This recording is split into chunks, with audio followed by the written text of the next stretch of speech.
Converso agora com o Silésio Tomé, que faz um trabalho bastante interessante em Taubaté de preservação da história, principalmente os nossos fatos históricos que se passaram na zona rural.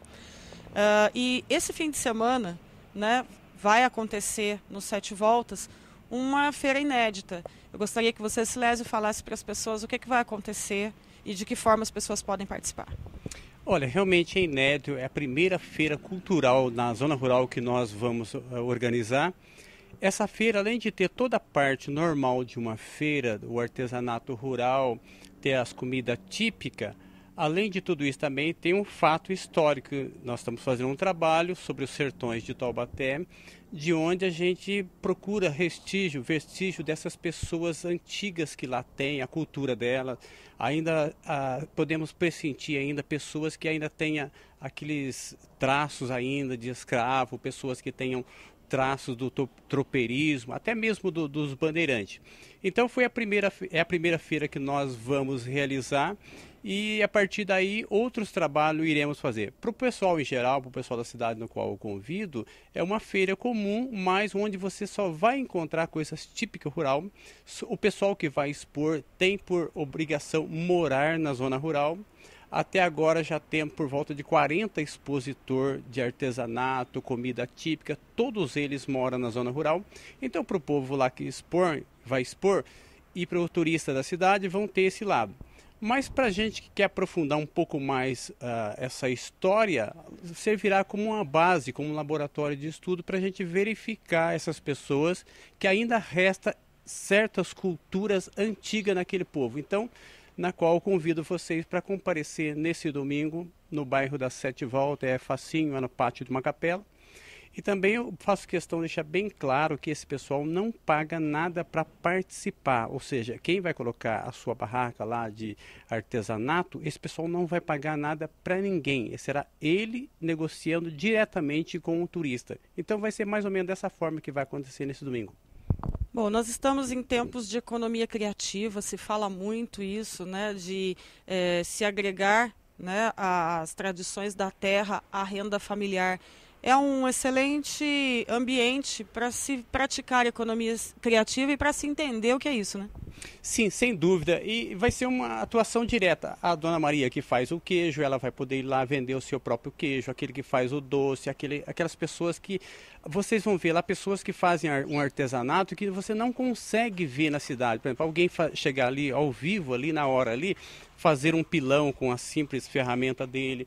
Você vai ver, por exemplo, uma senhora lá que faz uma rede de taboa, que arranca lá no brejo lá e vai lá e faz na frente do turista.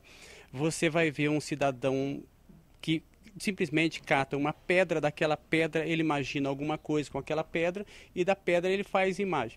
Esse cidadão, por exemplo, ele deve ter por volta dos seus 60 anos de idade e ninguém nunca viu esse trabalho dele. Quando ele ficou sabendo do nosso trabalho, ele se ofereceu, inclusive acabou de ligar para mim, está ansioso para ver as pessoas ver aquilo que ele faz. Então são pessoas mesmo típicas dos sertões de Taubaté, são caipira mesmo, nato, que vão estar ali todos cheios de vergonha, mas estão todos produzindo bastante coisa para vender para o turista lá no dia lá. Então eu convido as pessoas para ir lá. Eu particularmente nem sei como é que vai sair. Eu sei que vocês vão estar frente a frente com essas pessoas. O que vai acontecer na hora, eu não sei, porque tem pessoas lá que estão tremendo de medo, pessoas que têm muita vergonha de falar. Às vezes você, como esse cidadão das pedras, ele vai lá, mas ele não sabe como vender as peças dele. Ele nunca vendeu. Então ele falou para mim, eu vou lá, tá, eu vou expor, eu vou fazer umas peças na frente da pessoa. Mas como é que eu vou vender? Eu falei, não sei, esse é problema seu. Você conversa com o turista, quanto vale ou deixa de valer.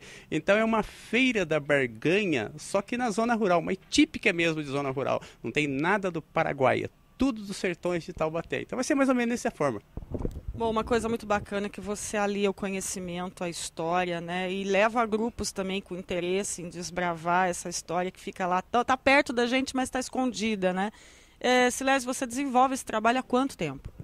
Olha, esse trabalho mesmo eu desenvolvo há 36 anos, esse estudo de campo, de atuação junto à comunidade, a todas as comunidades rurais. E agora, recentemente, eu passei a atuar mais diretamente, pegar as pessoas da cidade e levar as pessoas para conhecer isso através de turismo. As pessoas conhecer aquelas realidades que tem lá, fazer esse turismo sustentável também, das pessoas a gente passar para comprar o seu queijo, o seu doce, mas nunca perder o foco que isso é um trabalho de história e de resgate àquela cultura.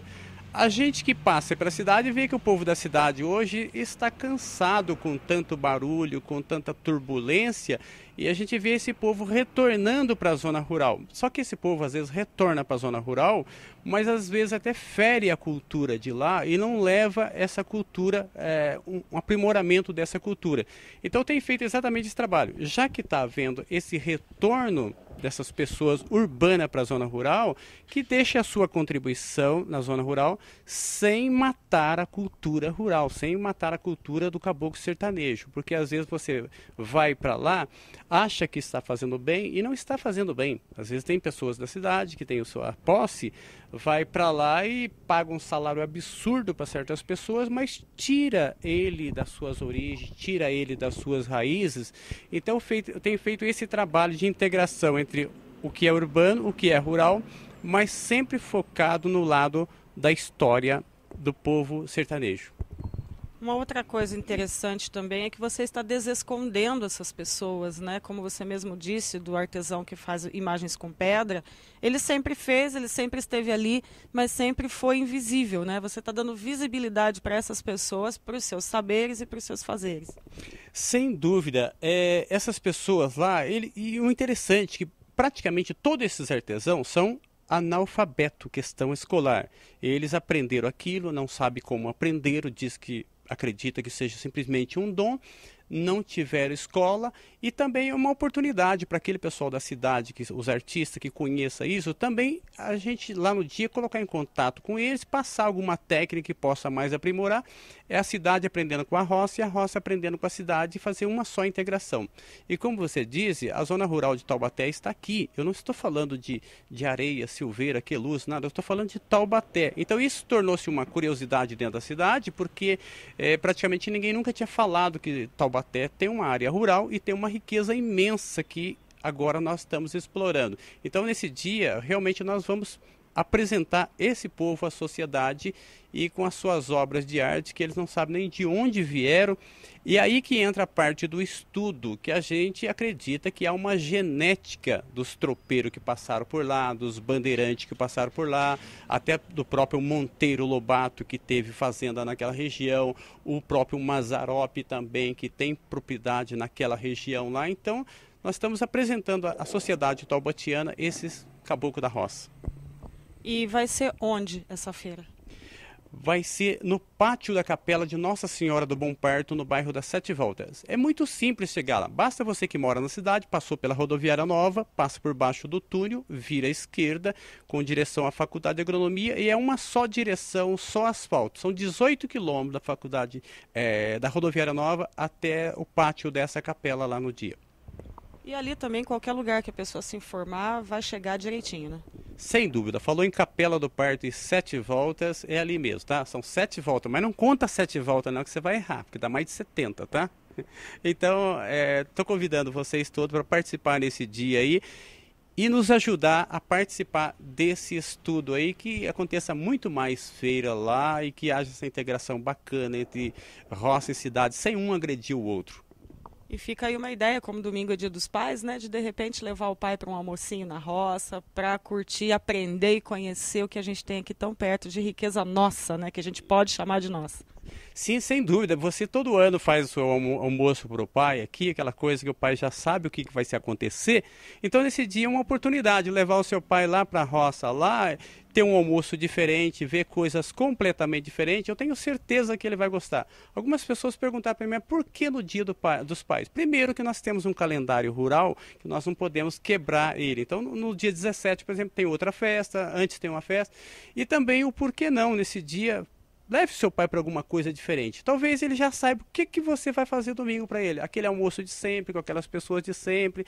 Então pegue o seu carro, leve o pai lá para ele conhecer essa cultura lá. E tenho certeza que ele não vai reclamar. Muito pelo contrário, acho que ele vai gostar muito, tá? Obrigado, Silésio.